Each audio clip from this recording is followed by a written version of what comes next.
In 2012, the Ocean Conservancy, a Washington, D.C. based organization, collected more than 10 million pounds of debris in our international coastal cleanup, according to a 2015 book called Marine Pollution by Judith Weiss. Question I pose for you is, if this much trash was collected by the ocean, how much trash has ended up going into the ocean that we do not know about? Water pollution is a crisis that affects millions of people worldwide, and it is an imperative that we take action to stop it. By the end of this speech, you will know more about the effects of water pollution in modern day, the impacts that we have on our water supply, and you'll learn more about some steps that we can take to stop it. I have spent extensive time researching this topic and analyzing statistical reports because I take the quality of your water very seriously. In most of our lives, we've been spoiled with good drinking water, but the people of Flint, Michigan cannot stay the same.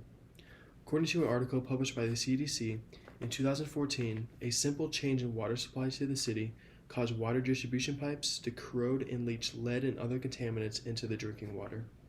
And if this can happen so close to home, what gives us the reassurance that it can't happen to us? First, I'm going to go over with you the effects of water pollution in modern day. Then I will touch on what actions we can take to help prevent it. And lastly, I will talk about how our actions today can and will affect the future. Today, water pollution is an alarming issue that affects people worldwide. Water pollution exposes people to harmful chemicals or microorganisms that can cause acute to chronic toxic effects to our health. According to Harvard's Environmental Health Education Program, water pollutants can cause diseases, and parasites in poorly treated sewage can lead to digestive problems such as diarrhea and cholera. On top of this, they also stated that hazardous chemicals, pesticides, and herbicides finding their way into the water from golf courses, homes, farms, and industries can cause acute toxicity and sometimes even immediate death. With this being said, according to a UNEP article, in 2016, a preliminary assessment of water quality in rivers in Latin America, Africa, and Asia showed that severe pathogenic pollution affects around 1/3 of all of their rivers. The assessment also showed that 1/7 of the rivers are affected by severe organic pollution, and 1/10 are affected by moderate to severe salinity pollution. And this doesn't just happen in less fortunate countries. This happens right here in the United States, even today. According to a 2022 report by the Environmental Integrity Project, 50 years since the passage of the 1972 Clean Water Act, the U.S. waterways are still polluted. The report showed that around more than 700,000 miles of U.S. waterways, 51% of assessed rivers and stream miles, are impaired by pollution. To bring this a little bit closer to home, I'm going to point you to UC Berkeley's and UCLA's 2021 American Journal of Public Health article on drinking water inequities among California communities. It showed that drinking water for 370,000 Californians is contaminated with arsenic, nitrate, and other chemicals. If this doesn't bring it a little bit closer to home, I don't know what will. So now I've gone over some statistical reports on water pollution, I'm now going to talk about some actions that we can take to help stop it. Because water pollution plagues people worldwide and it still exists today, but we have ways to fight this egregious issue. And it starts at our very own front door with the things that we do on a day-to-day basis. According to a 2023 article published on rallync.gov, some of these ways include picking up your litter, throwing trash away in a garbage can, and also reducing your plastic consumption. Some other ways include not pouring your motor oil down the drain, instead take it to the nearest auto shop. And this also goes for chemical cleaners, oils, and non-degradable items.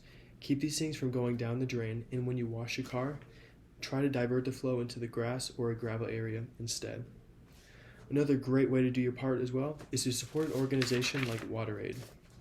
WaterAid was officially established in 1981, and since then has reached 28.5 million people with clean water, 28.8 million people with decent toilets, and 26 million people with good hygiene, according to an article on WaterAid's website.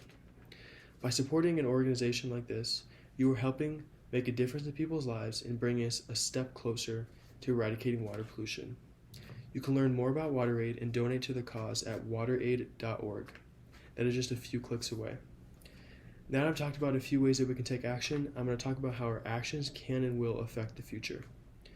By getting involved in a fight against water pollution, you are helping reach millions of people with clean water and also doing your part in stopping the ways that we pollute water. By contributing to WaterAid, you are helping them in their efforts to reach millions of people. Their global strategy is to reach 400 million more people with clean water, sanitation, and hygiene by the year 2032, according to an article on WaterAid's website. This is a huge number of people, and this world will be a much better place if we take measures to make this happen. But if we just sit back and do nothing about it, this will only get worse, and people will continue to lose their lives due to unsafe water.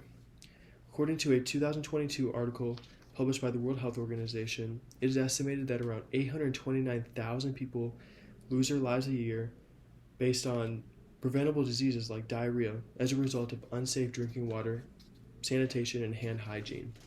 And this will only continue to get worse if we just sit back and do nothing about it. So now it is clear that water pollution is an immense problem that affects people worldwide. I first talked about the effects of water pollution in the modern day. Then I went over actions that we can take to help prevent it. And lastly, I touched on how our actions today can and will affect the future. Water pollution affects people worldwide, millions of people worldwide, and it is vital that we take action to help stop it.